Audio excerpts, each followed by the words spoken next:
তো হ্যালো বন্ধুরা, সবাই কেমন আছো? আশা করি সবাই খুব ভালো আছো, আমিও খুব ভালো আছি।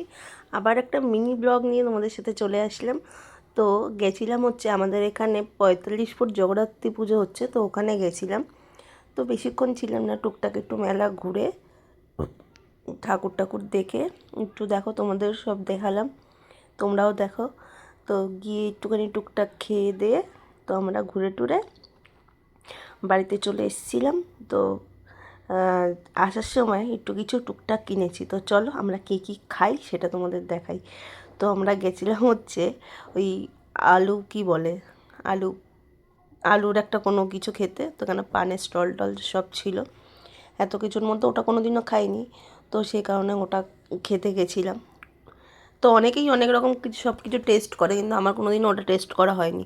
কিন্তু খেয়ে দেখলাম ভীষণ বাজে লাগে খেতে, আর জীবনে কোনো দিনও খাবো না জিনিসটা।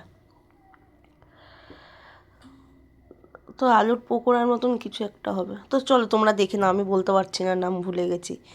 তো যাই হোক, তার মধ্যে খাবো কি তার আগে আমি ছেলের কথাই বলতে ভুলে গেলাম। ওর তো মেলায় যাওয়া মানে এটা না ওটা, এটা না ওটা, সেটা চড়বেই। তো যাই হোক, এবছর আর মিকি মাউসটা চড়াইনি। মিকি মাউসটা চড়াইনি, ওটা বাদে এই কি এখন কি ঘোড়া চড়ছে, এরপর একটা প্লেন চড়বে, এই যে দেখো।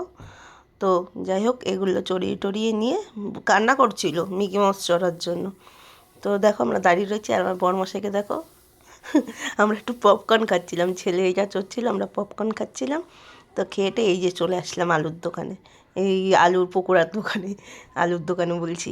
তো যাই হোক, একটু খেয়েটে এই একটু বাবার জন্য আর মা একটু জিলাপি আর মালপোয়া নিয়ে তো বাড়ির দিকে রওনা দিলাম। তো চলো, ভিডিওটা ভালো লাগলে লাইক কমেন্ট শেয়ার করো, চ্যানেলটা সাবস্ক্রাইব করে দিও। টাটা।